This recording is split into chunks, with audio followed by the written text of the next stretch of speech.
Don't kill me! 35 families are participating this year, and it takes every single one of them. And really, we always say it takes a village. You know, it's a great community. We love to bring the people together. It is what sets our dance studio apart from others.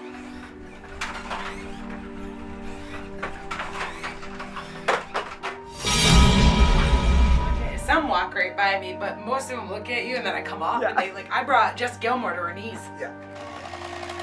We allow the kids to create their own costume if they want to, and then we'll help them, we'll add to it, we'll do some latex makeup.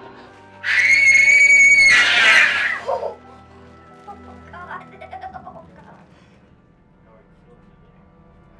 Stay away from her! Leave her alone! It's the camaraderie, and it's doing things like this with the haunted house that brings those families together, taps into their creative genius, I guess.